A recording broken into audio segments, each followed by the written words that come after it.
Some people have a really hard time understanding how I'm not angry after going through 10 years of family court and everything that I experienced and everything my children were put through.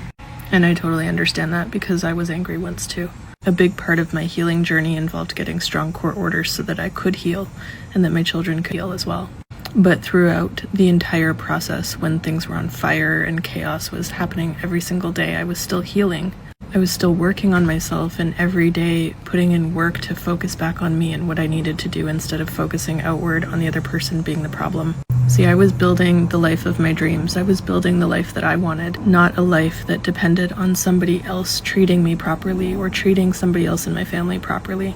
It was really important to me to take control back and build my little world safe, happy, and whole, no matter what was going on around me, so that when I got to the end of this battle, I would be able to just move on. And I wouldn't have to start a whole new healing process. No, I did have to start a whole new healing process, but it wasn't like I was waiting to fully heal until I was out of the situation. I think as I've had some time and space and room to heal, I'm the type of person that is very much like, let's come together. If we can all just love ourselves, then the world would be a better place. And I know that sounds really out there for some of you, but that's how I live my life, is really just treating people with respect, trying to have as much love and understanding and compassion for people as possible. And what I've realized over time is that my ex needed that too. He's not all bad, and he is a human being who was struggling with things, and it got really sad. It got really sad sitting in trial, watching some of the things happen, watching the appeals process happen, watching the inability to change behavior happen. It was really, really sad to watch a human have to go through that. And we were all just sort of chained there for a bit, along for the ride, until the ride stopped.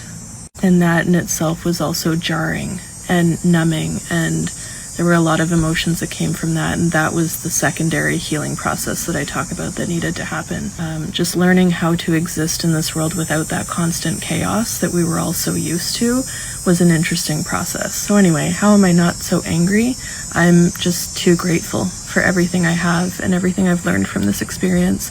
I'm grateful for all of you who trust me with your story and trust me with your process and your children's lives. And I am so grateful to be sitting here today with strong court orders and, safeguards around us. And I'm sad.